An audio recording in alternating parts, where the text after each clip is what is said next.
wu Killer Bees on a swarm. The RZA, the Jizza. You got Ghostface Killer and inmate Wu-Tang Clan, GYGB. With 215, North Philly reside. Lewis print on my lens, 5% on my ride. King of pressure, keep me fresh, I got my polos on. Let my cargoes late without the logos on. Hat low, red fitted, white P, that's me. It's the act Nicholas one. Sleepy, the dude with the black hat. It's blue now. Oh, it's blue. That's right, because he been on the little losers. You can't fight the effects of the sun. So kids, no matter what you do, preserve your earth. We have Docs here. Big Mizzle.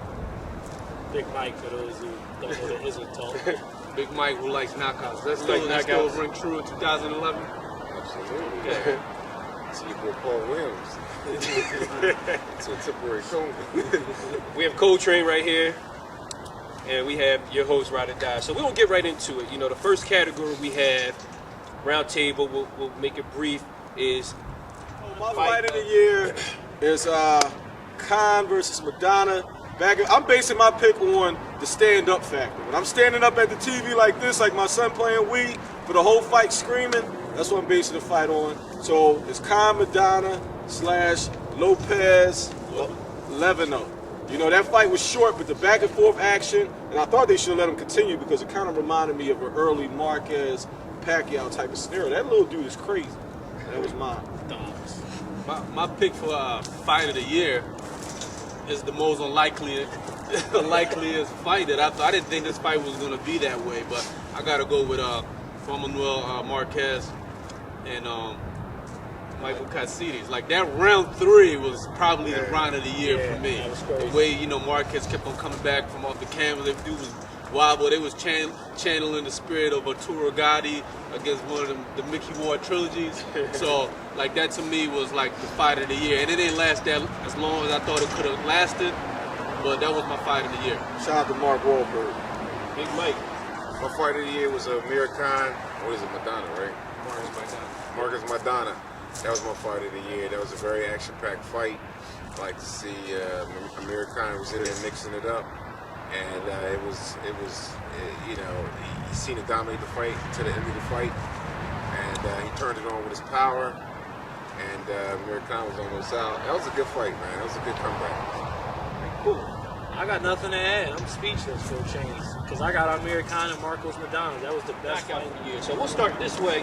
And since Big Mike likes knockouts, you know, it would be. I think this one will be unanimous. Yeah. You know, it would just be, you know, my due diligence to let Big Mike go first and then go Coltrane together. Knockout of the year. Only knockout that matters. Martinez and your boy Paul Williams. I love Paul Williams, but Paul Williams saw the light.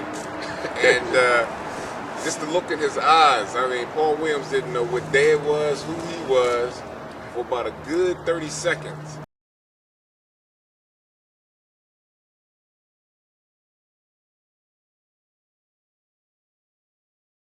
Videos, you see that, like, we was worried about that style catching up with Paul. Paul could easily outbox anybody. It seems after the Margarito fight, he moved up. He was trying to make a name for himself, started walking people down.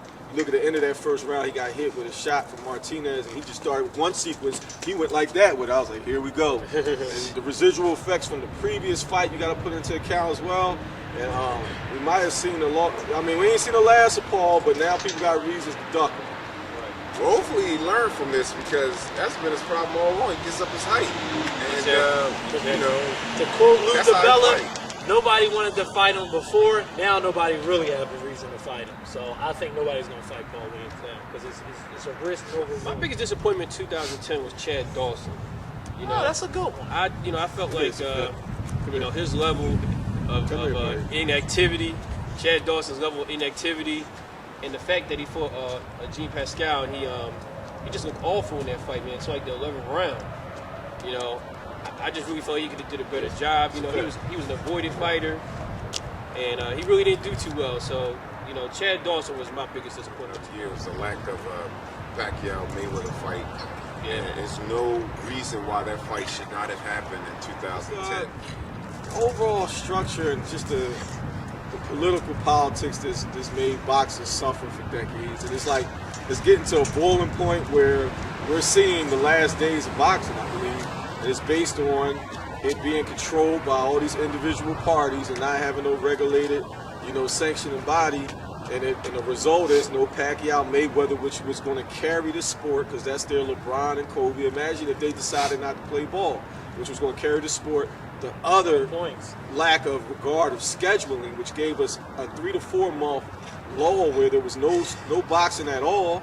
And then these new generation fans don't follow boxing for the most part. They follow MMA and other sports like that. So just the other disregard of not having. I don't think it's ever going to change because it was founded a certain way, and it's going to mess a lot of money up if it does get a commissioning body. But just the sport is very disappointing, and I have outsiders who always chastise me, and I try to defend the sport. I don't have a lot to say. Ammunition come back at them these days, and it's just suffering. So as we go on, least respected boxer in 2010. Least respected boxer. Least respected boxer in 2010. Now I'm gonna start off because you guys go at it. It gotta be. You gotta say the Klitschko brothers.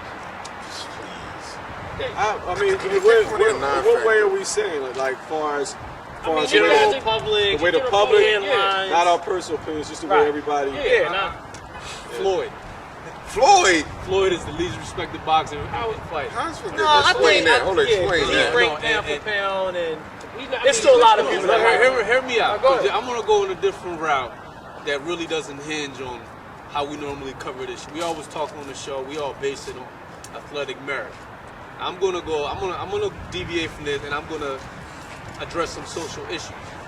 As a black man in 2010, the way they have corralled Floyd and the way the cameras follow Floyd. Granted, Floyd contributes to a lot of this. We know his personality and everything, but the way the media attacks Floyd, like anybody here.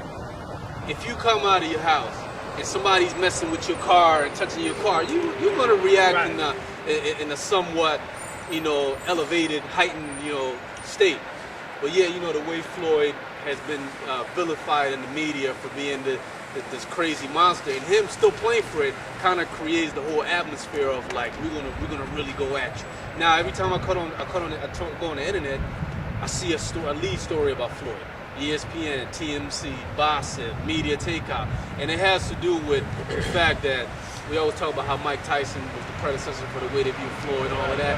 And it's just like, I just feel like with politics in this country and a lot of the social issues, I think they're focusing on a lot of non-issues and really making a whole bunch of something out of nothing with Floyd, which kind of culminates in what I'm saying about him being the least respected fighter. Now you go to him because he's going to give you a headline.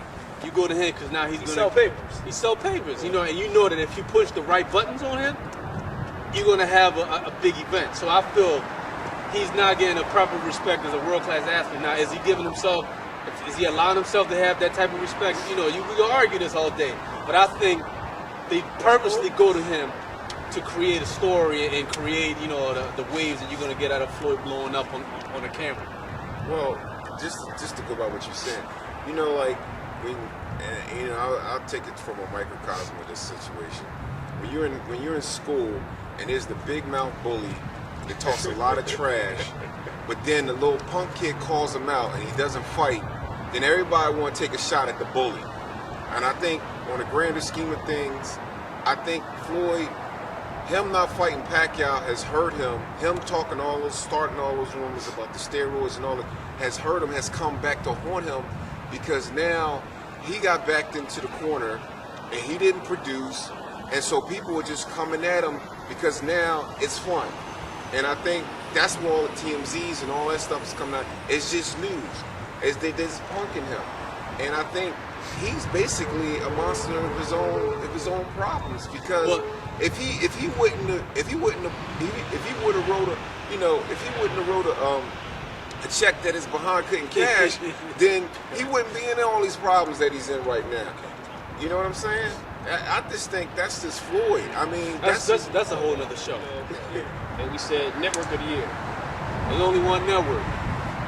Okay, HBO. Really? Yeah. Showtime's pretty much non-existent. And I'm gonna tell you why Showtime is not the network of the year because of the way the Super 6 tournament fell apart. They bet everything on the Super 6 and it fell And apart. HBO, It wasn't their fault. it wasn't their fault, But but then You HBO, predicted it. yeah, I did. HBO I is told playing you. chess, not checkers. HBO is setting themselves up lovely for 2011. They So are. what about the lack That's of a good activity? analogy. Huh? What about the lack of activity? It's a World Cup year.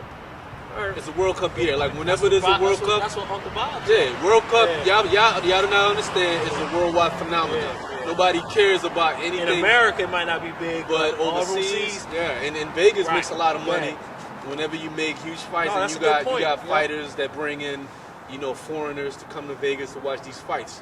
Everybody spent all the resources to go to South Africa and drink expensive Budweiser beer in South Africa during the World Cup. Let's go non-politics. Who had the best fights we named of the year? What network were they on?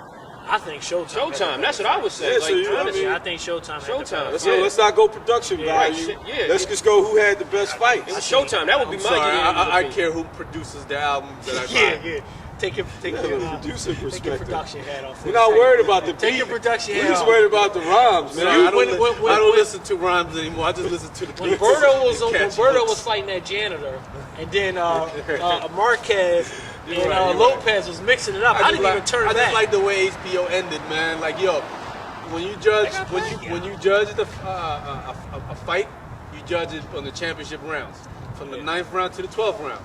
that's a good HBO point. finished the year pretty strong, They and did, they set they did. themselves up for 11 They did. very, very well. So they stole some late round. They stole it in the last 30 seconds of the fight. But Showtime gave us. They did give us some good Super. They Six ran at fights. the end.